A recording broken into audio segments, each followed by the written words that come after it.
question, please focus. A very important concept, students. Selection of terms in GP. ये same topic आपने 10th में किया होगा. Selection of terms in AP. और question generally ऐसे आते थे. If 3 terms in AP are having some this and some other condition is also mentioned, like product of the terms, like addition of squares of the terms or addition of cubes of the terms. तो ये favourite question माने जाते थे 10th board exams के लिए. 3 terms लेते थे a minus D, a and a plus D. याद है? 4 टर्म्स लेते थे a minus 3d, a minus D, a plus D, a plus 3d. याद है सबको या नहीं है? yes.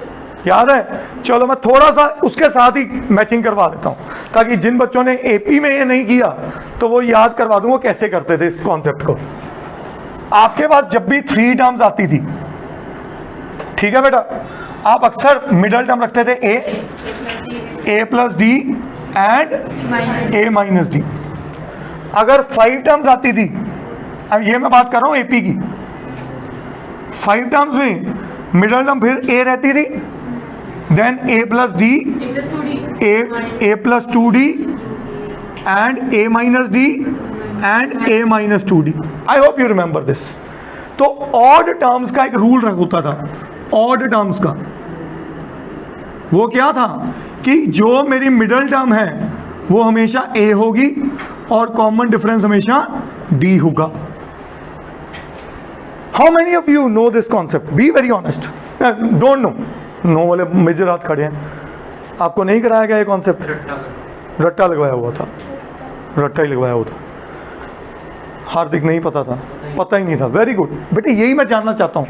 मुझे इसका मतलब पता चले आपको मैंने एपी में क्या करवाना है. ठीक है, ये एनसीईआरटी में कहीं नहीं था टॉपिक, पर पेपर्स का बहुत फेवरेट टॉपिक था. तो ये आई मिडल टर्म. ये क्या आई? Middle term. सही है. इसका फायदा क्या होता था? फायदा ये होता था कि जब मैं तीनों टर्म को ऐड करता हूं, ये माइनस डी प्लस डी से कट गया. ये पांचों टर्म्स को ऐड करता हूं, ये 2d u 2d गया, d और d भी गया, तो सिर्फ आंसर a में आ जाता था और मैं पहले स्टेप में a फाइंड आउट कर लेता था. ठीक है. अब बात करते हैं, अगर आती थी 4 टर्म्स. 4 टर्म्स में दो, जब इवन नंबर ऑफ टर्म्स होती है, there are 2 middle terms. There are, तो मिडल टर्म्स वो कौन सी होती थी? ये वाली, a माइनस डी एंड. अब मनी मन सोचो, इनका डिफरेंस कितना है? a plus D minus a minus D बना 2d का डिफरेंस. तो इसमें पहला स्टेप होता था, मिडल टर्म आई इवन वाले केस में 2, a माइनस डी एंड और कॉमन डिफरेंस बना 2d का. ये याद करने के कॉन्सेप्ट है. अब 4 टर्म्स है, इसमें मैंने 2d और ऐड करना है, तो क्या बना? a प्लस 3d और इधर a माइनस 3d. तो यहां बनी 2 मिडल टर्म्स. यस और नो? और अगर कोई बच्चा कहे 6 टर्म्स का, 5d, तो यहां बना a minus D, a plus D, a plus 3d, a plus 5d और पीछे मेजर क्वेश्चन 3 टर्म्स और 4 टर्म्स के ही आते थे. 5d, सॉरी 3d एंड इसके पीछे आया a माइनस 5d. सही है. मेजर क्वेश्चन उसी के आते हैं 3 और 4 टर्म्स के. Got it? अब यही कॉन्सेप्ट अगर मुझे जीपी में समझना है, मेथड सेम रहेगा. मैं बार बार हिट कर रहा हूं, AP GP ditto same chapter. जहां वहां प्लस करते हो यहां क्या करो? मल्टीप्लाई. जहां वहां माइनस करते क्या करो? डिवाइड. अब अगर मेरे को कोई 3 टर्म्स उठानी है तो बताओ कितनी मिडल टर्म्स? 1. क्या होनी चाहिए? a are. डी कहां से लाओगे मैडम जीपी में? a by R. समझे? कॉमन रेशो लॉजिक समझ आया? वहां डी ऐड किया था, यहां आर मल्टीप्लाई किया. वहां डी माइनस किया था, यहां आर डिवाइड किया. अच्छा, अब जल्दी से बताओ, अगर 5 टर्म्स होती तो मिडल टर्म अगली a बाय और पिछली. ओके, मिडल टर्म का कॉन्सेप्ट क्लियर. समझने वाली चीज, ऑड में क्या है? मिडल टर्म कौन है? a और कॉमन रेशियो क्या है? r. फायदा क्या है? जब भी इस टॉपिक का क्वेश्चन आएगा, आपको क्वेश्चन में अक्सर एक लाइन गिवन होगी, दी प्रोडक्ट ऑफ 3 नंबर्स। जैसे ही प्रोडक्ट ऑफ 3 नंबर्स है, उसमें क्या था, द सम ऑफ 3 नंबर्स। यहां पे क्या आएगा, प्रोडक्ट में इन तीनों को मल्टीप्लाई करोगे क्या पैदा होगा, a cube. Yes, a into a cube, r और आर कट गए। समझ गए इसका ये बेनिफिट।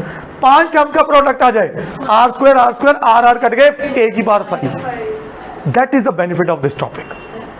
यस, हाँ जी,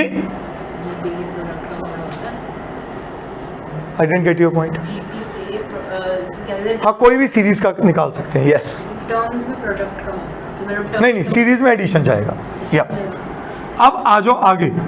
अगर आ जाए 4 टर्म्स, क्या आ जाए, 4 टर्म्स, तो फिर से सुनो, ये 4 टर्म्स में 2 मिडल टर्म्स, इसके आसपास वाली टर्म्स थी मिडल टर्म, इसके आसपास कौन है, ए बाई आर, एंड इन दोनों का रेशो आर स्क्वायर।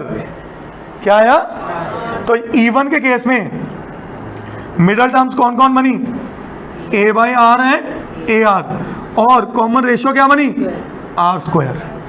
अब इधर क्या बनेगा, ए आर, और इधर बनेगा ए बाय। क्या ये बात समझ आई कॉन्सेप्ट। और अगर ये आ जाए 6 टर्म्स, क्या बनेगा बच्चा, a by r, a r cube, a r 5, a by r cube, a bye.